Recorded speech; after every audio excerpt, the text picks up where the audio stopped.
Noticiero Venevisión. Información justa y balanceada. Muy buenas tardes, Venezuela. Gracias por acompañarnos en la presente emisión de su Noticiero Venevisión. Ya estamos listas con las informaciones para ustedes. Endrina Yepes y Milagros Zambrano, les presentamos lo que es noticia en estos momentos. Comenzamos. El ministro de Interior, Justicia y Paz, Néstor Reverol, encabezó el acto de 9.340 aspirantes a los programas de formación de seguridad ciudadana desde la Universidad Nacional Experimental de la Seguridad. Estos jóvenes se han puesto a la orden de la defensa integral del país. Escuchemos parte de las declaraciones del ministro Néstor Reverol. Y hoy, después de 212 años, no permitiremos que ningún imperio intente quebrantar nuestra soberanía, nuestra independencia. Por eso, que los más de 146.000 hombres de todos los organismos de seguridad ciudadana, del 6CPC, de Protección Civil, de bomberos, bomberas, de los cuerpos de policía nacional, estatal y municipal, y más de 33.000 estudiantes que día a día escuchan diferentes clases en esta casa de estudio, nos ponemos a la orden de la defensa integral para defender la soberanía y la independencia de la patria. La Asamblea Nacional realiza una sesión ordinaria para evaluar el informe de la ONU sobre derechos humanos en Venezuela. Manuel Covela, desde el Palacio Federal Legislativo, nos trae los detalles. Adelante, Manuel, muy buenas tardes, cuéntanos.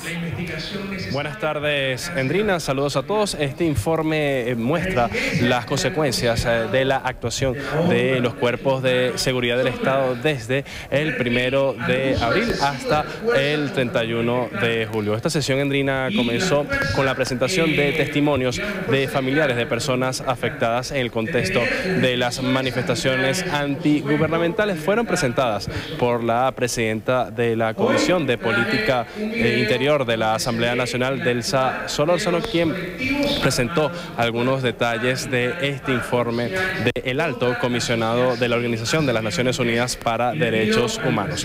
Veamos parte de la intervención de Delsa Solórzano. Nosotros queremos hoy, pues, señor presidente, colegas parlamentarios, consignar este informe donde consta un poco el resumen, repito, de todo el trabajo que hemos venido haciendo. Pero acá hay historias de venezolanos que luchan por su libertad, historias de venezolanos que están dispuestos a seguir luchando, a no rendirse y a luchar, pues, en definitiva, por Venezuela. Porque al final del día esta lucha es por nuestro país, no es una lucha individual por ninguno de nosotros. Es la lucha, sí, por honrar la memoria de los caídos.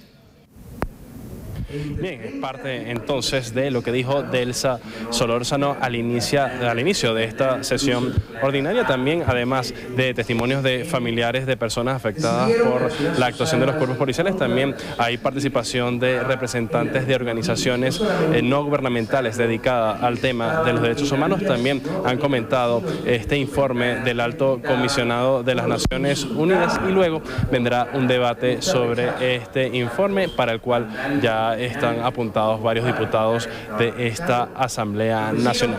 Es la información desde el hemiciclo de sesiones del Parlamento venezolano. Sigan con más de la emisión meridiana de Noticiero Venevisión. Gracias, Manuel. La Mesa de la Unidad Democrática habría tomado la decisión correcta al inscribir sus candidaturas para las venideras elecciones regionales. Esto lo considera el aspirante a la gobernación de Miranda por el Partido Socialista Unido de Venezuela, Héctor Rodríguez. El dirigente del PSUV aseguró que el Ejecutivo se ha mantenido firme en la creencia de que los problemas del país no se resuelven con protestas violentas, al tiempo que sostuvo que el hecho de que la oposición participe en los comicios significa que respaldan al órgano electoral, pese a las denuncias de irregularidades que intentaron hacer tras la constituyente. Respecto a su candidatura, Rodríguez aseguró que su prioridad será resolver la inseguridad en la entidad, en la que, según él, ocurre el 50% de los secuestros del país. Simón Calzadilla, secretario general del Partido Movimiento Progresista de Venezuela, anunció que esta organización política presentará 4 candidatos de cara a las elecciones regionales. Santiago Gutiérrez nos tiene los detalles. Buenas tardes, Santiago. Hola, muchísimas gracias, amigos. Buenas tardes. Simón Calzadilla señaló que los estados son Trujillo, Aragua, Monagas y Amazonas, con lo cual esta organización política ratifica su disposición de ir a este proceso de elección. Nosotros tenemos que ir al proceso electoral. Nosotros vamos a poner nuestros testigos en la sala de totalización, en las mesas, en las auditorías que hacen, en el cierre al final de las mesas para que la papeleta coincida con lo que está en las máquinas, en la totalización nuestros testigos. Es decir, vamos a tener todo el aparataje que tiene un candidato para poder defender sus votos. Esta información la vamos a ampliar esta noche en nuestra emisión estelar. Adelante. Gracias, Santiago. El constituyente y presidente de la Cámara Bolivariana de la Construcción, Gerson Hernández, alertó que de llegar a concretarse una intervención, ninguna empresa venezolana, pública o privada, estaría a salvo de una agresión del gobierno de Estados Unidos. Hernández llamó a la reflexión a los empresarios que no comparten la ideología del gobierno nacional. Si llegase a ocurrir en un supuesto negado esa intervención, ningún empresario, ninguna empresa quedaría exento o a salvo de alguna agresión que pueda ocurrir con las instalaciones físicas de estas empresas. Desde acá, nosotros queremos hacer un llamado a la comunidad empresarial a que realmente nos incorporemos a lo que necesita el país actualmente, que es activar nuestras empresas 100%, buscar los aliados, tanto del sector privado como del sector público que hacen falta, para dinamizar lo que se va a conformar como el nuevo modelo económico productivo postpetrolero.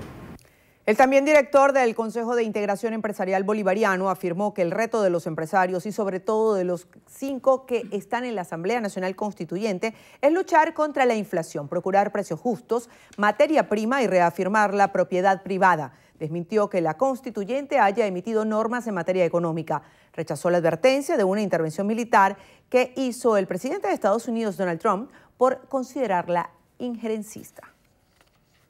El primer ministro del Estado caribeño de Santa Lucía, Halen Castanet, anunció sus planes para imponer restricciones de visado a los venezolanos que visitan esa isla como medida preventiva ante la situación que atraviesa el país. Castanet solicitó al Ministerio de Inmigración de su país dar los pasos necesarios para imponer la medida y dijo que seguía con profunda preocupación la amenaza de seguridad a Santa Lucía y la región caribeña que supone la actual situación de Venezuela.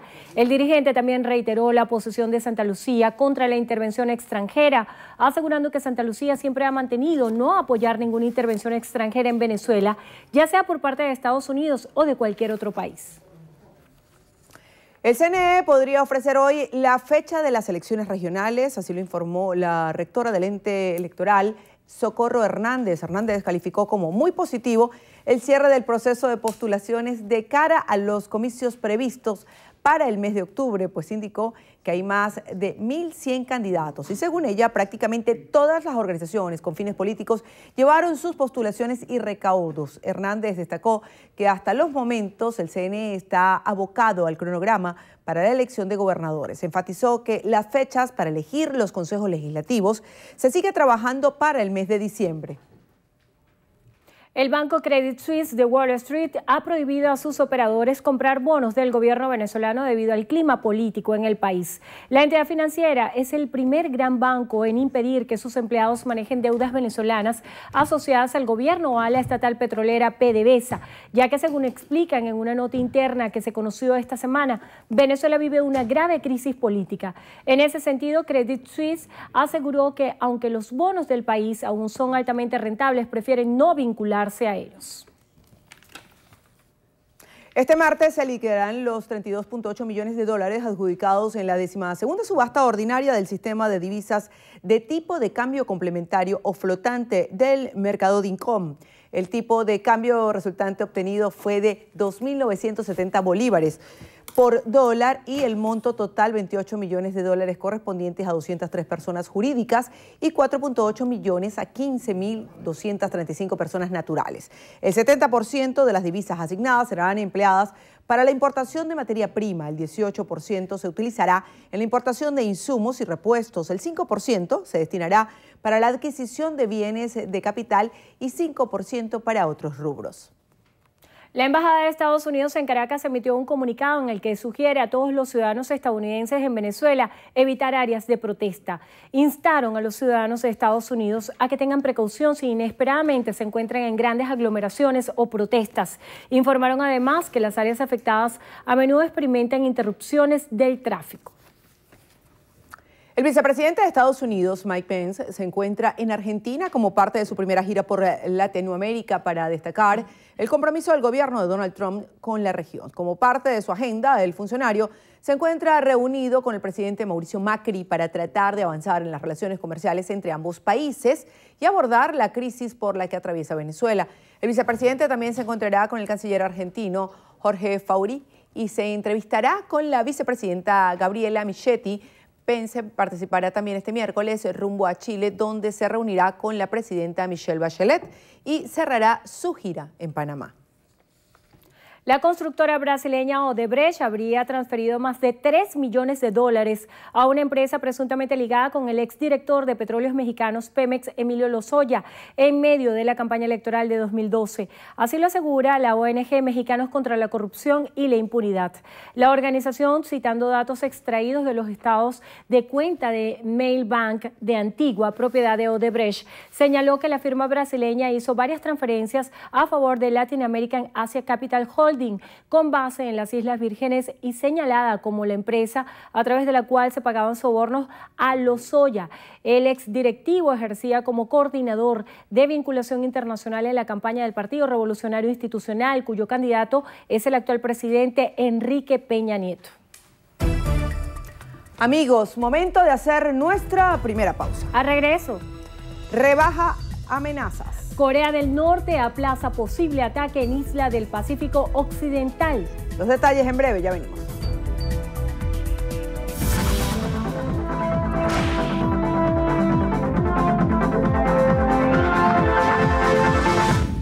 Juan Perdomo necesita con urgencia Alimta de 500 miligramos. Quienes puedan colaborar, favor comunicarse al 0412-800-2345 o al 0412-978-5935. Las colaboraciones son gratuitas. No acepte realizar pago alguno. Un aporte más de Noticiero Venevisión por Venezuela.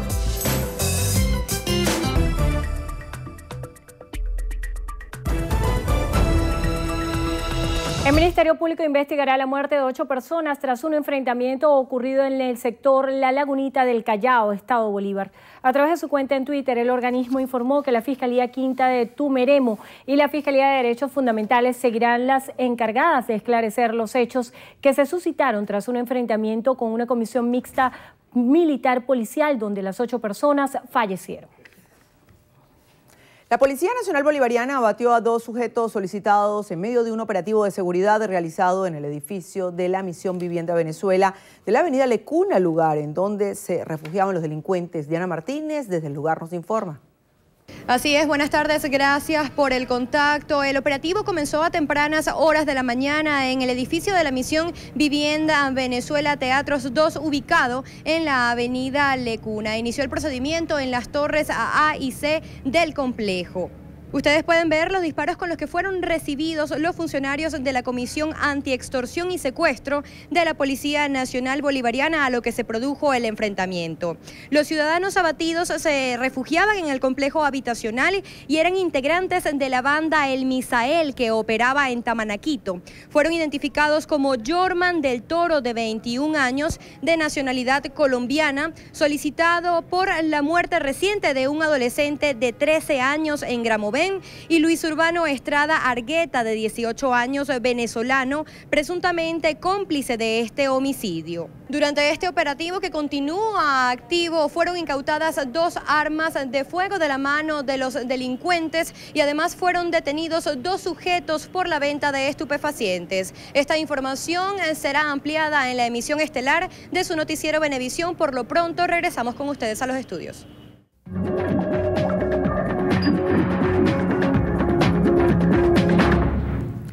Iniciamos el recorrido por las noticias internacionales en Colombia. La Corte Suprema de Justicia ordenó enviar a la cárcel de La Picota de Bogotá al senador oficialista Bernardo Miguel Elías, investigado por su presunta participación en el escándalo de sobornos de la constructora Odebrecht. Así es, Milagros. La medida surge luego de que el congresista rindiera indagatoria por segundo día durante el alto tribunal. Su abogada advirtió que Elías no aceptará cargos en su contra y mucho menos delatará para conseguir beneficios jurídicos. En Ecuador, el Ministerio Público retuvo al ex fiscal general Galo Chiriboga, quien renunció en mayo en medio de acusaciones de retraso en la investigación del caso Odebrecht. El exfuncionario era solicitado para declarar en una indagatoria reabierta tras la entrega del exministro de Hidrocarburos, Carlos Pareja Llanuselí. Corea del Norte bajó el tono y aseguró que ha decidido observar un poco más las acciones de Estados Unidos antes de ejecutar su amenaza de bombardear la isla de Guam. Así lo indicó el líder norcoreano Kim Jong-un, según un comunicado. Además, instó a Washington a desactivar la tensión y prevenir un conflicto militar. En Francia, el atropello de una decena de personas en la terraza de una pizzería en las afueras de París y que causó la muerte de una niña de 12 años fue un acto voluntario sin carácter terrorista. Así lo aseguran las autoridades del país. El conductor, un francés sin antecedentes penales, habría consumido drogas y el acto sería un intento fallido de suicidio. En Irán, el presidente Hassan Rouhani advirtió que su país podría retirarse del acuerdo nuclear firmado en 2015 con 6 grandes potencias en caso de que Estados Unidos imponga nuevas sanciones contra Teherán. En un discurso televisivo aseguró que el regreso a la situación previa al tratado es posible en un tiempo muy corto. En Sierra Leona, equipos de emergencia continúan con las labores de rescate de miles de personas que continúan atrapadas en varios puntos del país, donde las fuertes lluvias han dejado más de 300 muertos. Según la Cruz Roja, 600 personas han resultado heridas y otras 3.000 han quedado damnificadas. En Asia del Sur, más de 220 personas murieron tras inundaciones y desplazamientos de tierra de los últimos días en Nepal, India y Bangladesh. En Nepal, el más afectado de los 3, las fuertes lluvias de la temporada destruyeron miles de viviendas y provocaron importantes desplazamientos de población. En breve, exclusiva. Chino Miranda reveló detalles de su nuevo papel en el cine. Los detalles se los contamos con Karielis Cuadros en Estrenos y Estrellas.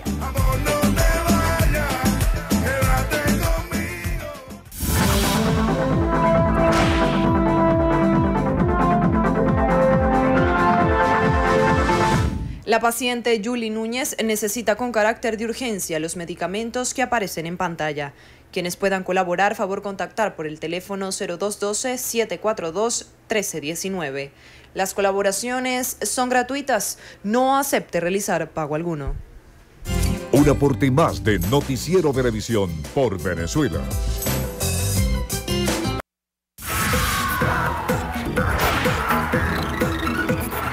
Hola, ¿qué tal amigos? Soy Karielis Cuadros y esto es Estrenos y Estrellas. Iniciamos las noticias del mundo del espectáculo con buenas noticias para los fanáticos de Taylor Swift, y es que la cantante ganó la batalla legal contra David Mueller.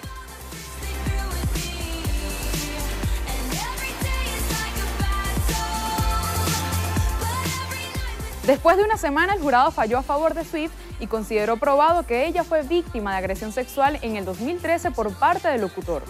Asimismo, el juez desestimó la demanda en contra de la cantante y determinó que la madre de Taylor, en conjunto con uno de sus representantes, estaban en su derecho de informar de la agresión a la emisora en la que trabajaba el sujeto y de la que fue despedido. Ahora Mueller deberá abonar la compensación simbólica de $1 que demandó la famosa cantante de pop.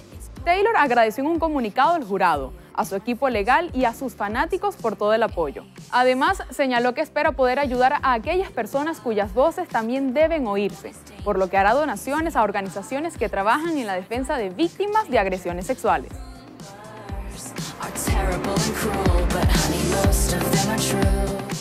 Seguimos con nuestro querido Chino Miranda, quien anda de gira por Ecuador promocionando su primer tema como solista, Quédate Conmigo. El venezolano compartió por sus redes sociales su emoción por el recibimiento que le han dado sus fanáticas de esta región.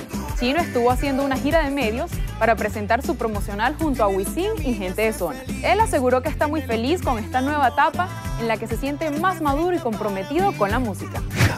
Esto de ser solista no fue algo que yo soñaba de toda la vida, fue algo que por casualidad de la vida me llegó.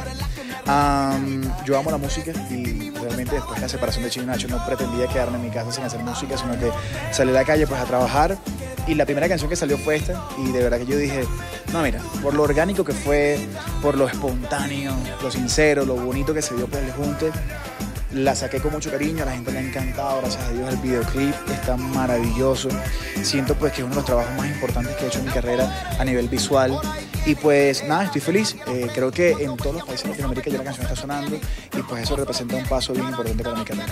Chino también reveló detalles de uno de sus proyectos profesionales. En paralelo a esta promoción ya se está preparando para interpretar al indio Huaycaipuro. Mira, de hecho comienza una nueva película en agosto del 2018. ¿Por qué es tan lejos? Bueno, porque tengo que hacer una transformación física para la película. Tengo que dejarme crecer el cabello, bastante largo. Tengo que aprender a lanzar flechas. Tengo que andar en guayuco. Eso le dicen acá taparrabo. ¿Por qué? Porque voy a ser un indígena en la película. Voy a interpretar a un cacique que fue el que lideró la resistencia indígena contra los españoles en la época de la conquista. Entonces, es una película histórica pues, que voy a emprender con mucho cariño. Espero que les guste a la gente. Tengo que hablar en dialecto caribe, en indígena. Así que desde ya me estoy preparando. Es un proceso bastante importante y bueno, lo hago con mucho cariño. Amor, no te vayas, quédate conmigo. Y Tom Cruise tuvo un accidente mientras grababa Misión Imposible 6.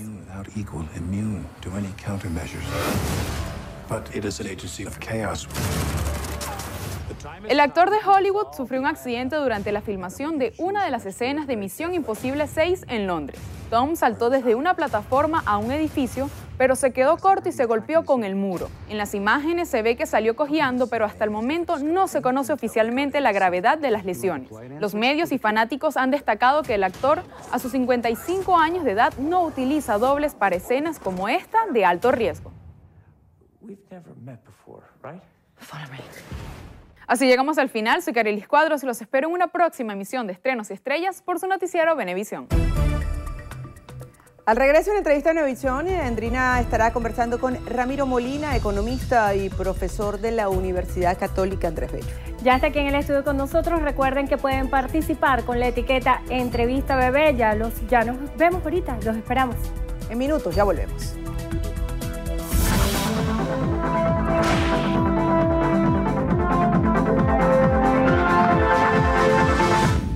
La paciente Indira Núñez necesita con carácter de urgencia los siguientes medicamentos: risperidona de 3 miligramos y carbonato de litio. Quienes puedan colaborar, favor contactar por el teléfono 0212-742-1319. Las colaboraciones son gratuitas. No acepte realizar pago alguno. Un aporte más de Noticiero Venevisión por Venezuela. Revista Venevisión. Líder en opinión, por tu canal independiente, Venevisión.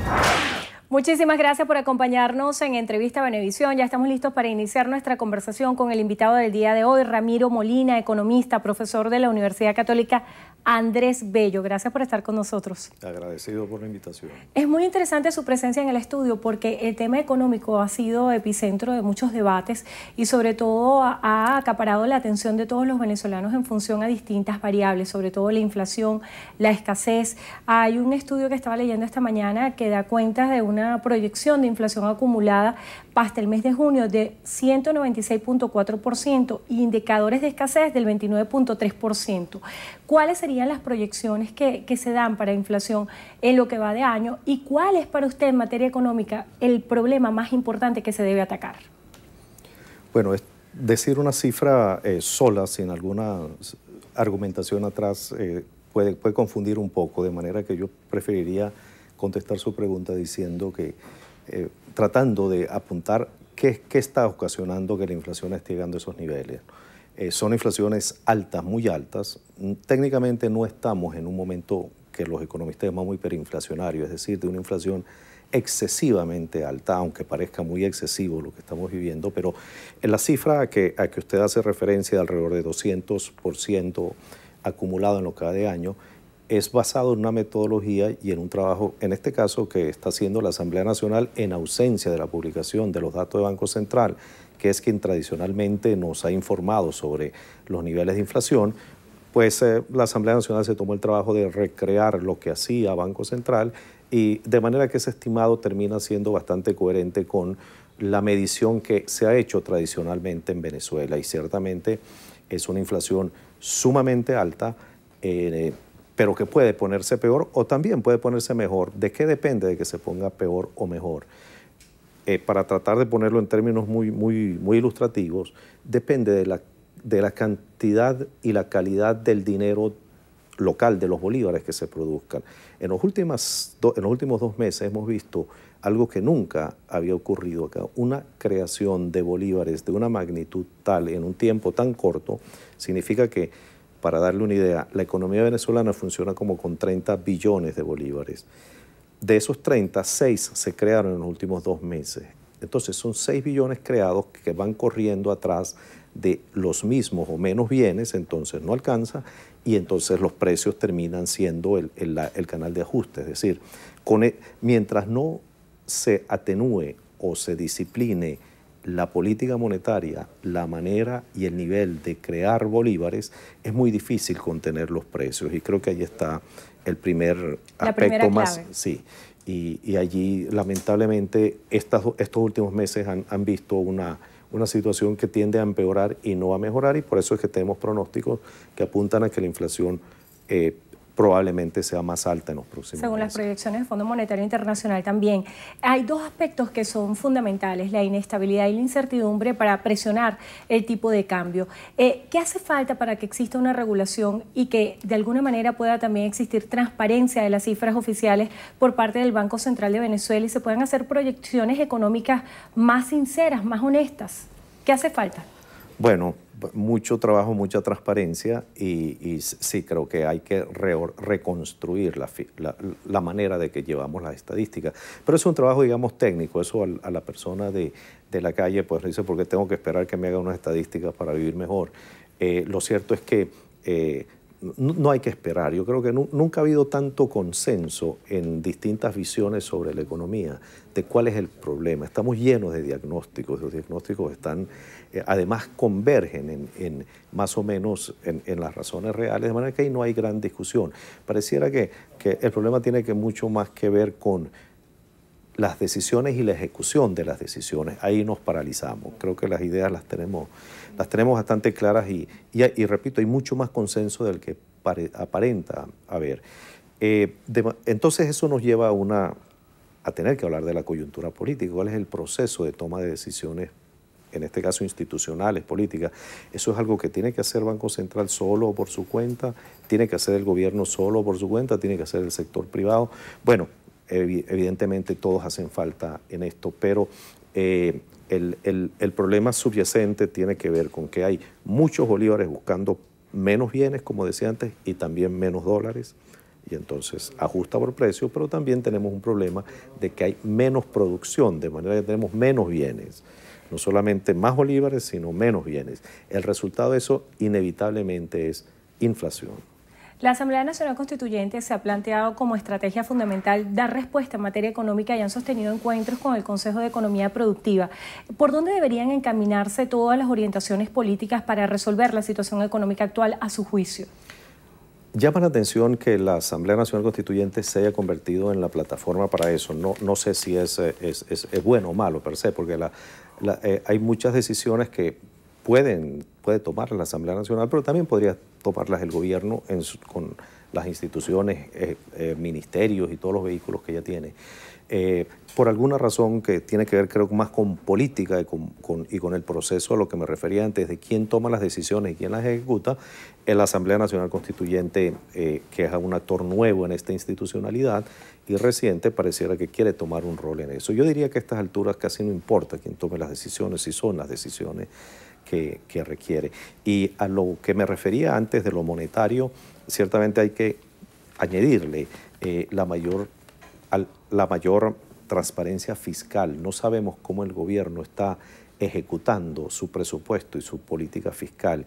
Y eso también es parte del problema monetario porque evidentemente la cantidad de bolívares que está generando el gobierno para mantener su gasto no es suficiente de la manera convencional. Es decir, si los dólares que le entra a PDVSA las vende a 10 bolívares, no va a tener bolívares suficientes PDVSA, por lo tanto el gobierno no va a tener bolívares suficientes. Si el precio de la gasolina sigue tan rezagado con respecto a todos los otros precios, esos costos de operación para producir gasolina significan pérdidas financieras para PDVSA, y eso significa que el gobierno evidentemente no tiene suficientes bolívares para hacer su gestión fiscal. Eso requiere un reordenamiento. Ahí sí la responsabilidad está en el gobierno netamente, pero tal vez no necesita la Asamblea Nacional Constituyente para ordenar eso. Pero si la tiene y la usa, pues creo que no necesariamente es para muchos analistas el tema del control cambiario y esa política de control de precios parecieran ser epicentro de muchas de las desvirtuaciones que tiene hoy la economía nacional. ¿Por dónde comenzar? ¿Sería necesario levantar el control de cambio a su juicio para reorientar la economía? No necesariamente, podemos siempre irnos a medidas extremas y la antítesis del control que existe no es la ausencia de controles. El problema más tiene que ver con el precio y las reglas de asignación de las divisas, la manera como se venden y el precio en el que se venden. Eso puede hacerlo en un régimen semicontrolado, no necesariamente totalmente libre. Algunos prefieren la libertad absoluta, pero lo cierto es que creo que no estamos para pendulear entre dos polos porque necesitamos además resolver los problemas con cierta gradualidad para que la sociedad tenga algún viso de mejorar su bienestar. ¿El sistema de subastas DICON, a su juicio, ha sido eficiente para dar respuesta a la situación económica actual? Todo sistema de subasta es muy bueno, pero está limitado a una oferta muy pequeña. Entonces es muy pequeño. La mayoría de los dólares, si la mayoría de los dólares que se están vendiendo a 10 bolívares por el DIPRO pasaran al DICOM, creo que sería un gran avance para restablecer los equilibrios y, como decía antes, de esa manera el gobierno obtiene más, o PDVSA, más bolívares por cada dólar y al mismo tiempo el precio del dólar ya no tendría la distorsión que está teniendo a 10 bolívares, de manera que creo que ahí saldríamos ganando. Pero nuevamente no es el DICOM per se, pero puede ser parte de una solución si la oferta o la mayor cantidad de transacciones se canalizan por esa plataforma. Vamos a revisar las preguntas que hace la audiencia. Muchas de ellas están relacionadas con algo que es tendencia en la actualidad, que es el costo de la canasta alimentaria, que en julio, según el Sendas, está por 2.043.083.39 bolívares, lo que se estima 68.102 bolívares diarios. ¿Cómo frenar este impacto inflacionario en la canasta básica? Bueno, eso está muy relacionado con lo que conversábamos hace un momento. Por un lado, las presiones inflacionarias subyacentes que siguen y continúan y no hay ningún viso de que se estén atenuando, produce de que todos los precios suban, absolutamente todo. Sube el dólar, suben los alimentos, suben los servicios, suben los salarios y entramos en una cadena que puede ser muy peligrosa si toma un punto de aceleración mayor, pero por el momento estamos en una etapa, como les decía antes, de alta inflación y las proyecciones siguen en ese sentido, de manera que seguiremos viendo precio de la canasta subiendo. Brevemente, la última pregunta. Jan Manauri plantea, ¿qué opina usted de la dolarización como salida de la crisis y qué opina sobre la negación por parte del gobierno? Es una medida extrema que tiene sus costos y sus beneficios. Es una discusión académica muy compleja y larga. A mi juicio tiene más costos que beneficios. Hay soluciones no tan extremas que nos rescatar la credibilidad de la moneda nacional, equilibrar las cuentas fiscales y, como les decía antes, con un poco de disciplina monetaria, entonces podríamos pensar que es posible revertir la tendencia inflacionaria que estamos viviendo.